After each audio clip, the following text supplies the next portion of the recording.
Yeah, it's always great to have a good mix of guys, young guys, vet guys, guys that have been around, played in this system, different systems. You can kind of bring a lot to the table. So it's been great working with everybody that we have, but having some vet presences like Pat, like Breland, like McKenzie coming back. Those are, it's you've kind of been through a little bit more. Everybody individually around the league, and then collectively, it can help. Hey Harrison, what are some of the specific things maybe you've seen Patrick Peterson tell young cornerbacks and pointers he's given them? Technique things. He can play press man a lot of different ways. He can play off man a lot of different ways. He's obviously had a ton of success in this league, and it's awesome having him here.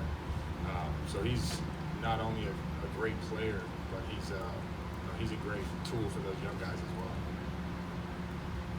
I know Xavier Ward was saying he likes to kind of pick your brain at the same time he's working with you. What have you liked with him so far? Man, he's a smart player. He's athletic. He gets to the ball. He has a great feel for what offenses are trying to do to us. And we've had great communication. So when he says he's picking my brain, I'm picking his too.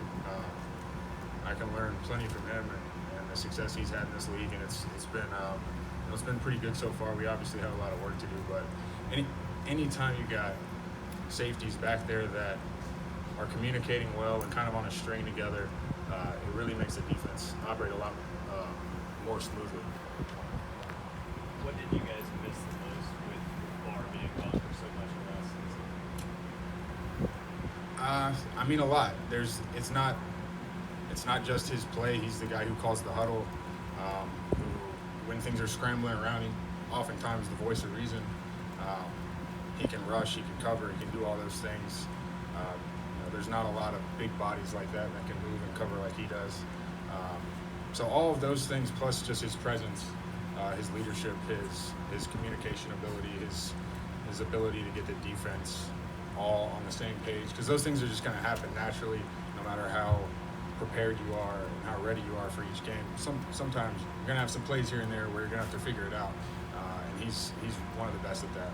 How has he grown at that role, the green dot role? How has he, started in 2014 as a rookie, he's calling defense all these years later. Like, where have you seen him, make the biggest strides in that effect? He's always been really good at it when he started, but I would say those type of instances are where he's probably grown the most, where maybe it's not the perfect situation or the perfect call, but we get something out there and we get all 11 guys playing the same defense. Sometimes there's some judgment calls you got to make to make sure we're all playing the same thing, and he's great with that. He's great at recognizing formations and seeing indicators pre-snap, which is hard to do when you're that close to the line of scrimmage. It's easier as a safety. You've got a better view of everything, but he's got great vision. When an injury like that happens, how are leadership and communication responsibilities then distributed? Do you find yourself doing more, or other people having to pick up the slack? How does that get distributed? Yeah, it kind of naturally played out last year. Kind of like you mentioned, kind of got to pick up some slack some places. Safeties and linebackers are generally doing a lot of communication as is. So when one of the main guys is out, obviously whoever's filling the role has to come in and try to do those same things. But if there's some things that need to get over communicated, maybe put it on the safeties. Eric's obviously great with those things as well.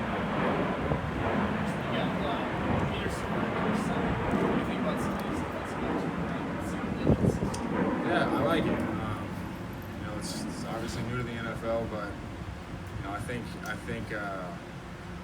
those guys outside always like to have those numbers anyway. So when you're growing up, guys want like Dion was wearing 2 back in the day, Charles Woodson was wearing 2 in college. So it's fun for the fans. It's cool. Obviously, has Kirk being gone been, and how much is there an internal concern with this team that could repeat itself on a game day or right before a game, just as far as key players not being available because they're not vaccinated? What was the first part? How much of a concern has Kirk's absence just been for a week of practice, which obviously is valuable?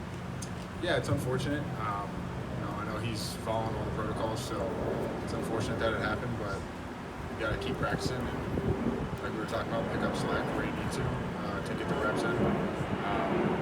And really, all you can do is follow protocols. That's how we got to operate. Until yesterday, there was a chance that Jeff Gladney was going to return to this team.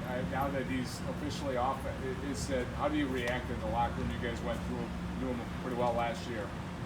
Yeah, just focus on the guys that are here and what we can do each day in practice. It's not a player deal. We just trying to figure out cover three. Is the overall chemistry and communication levels on the back end to making those checks and adjustments as you break in a couple of minutes? Did you say the chemistry? Yeah, the chemistry and communication as you break in a couple of minutes corners. Yeah. Xavier. Yeah, that's those are like the things that you can't necessarily see on film all the time, because pre-snap signals or talking or just anything to be on the same page. It's gone well, like we were talking about, with having some vets in and also having some young guys that are learning the game. It's a good mix and it's a good group to kind of gel together. So the chemistry's been pretty good as far as that goes. Obviously, you have to stay on top of the day-to-day, but also as the games start coming around, things get a little more detailed. So we'll have to continue to grow in that area. You've been around a lot.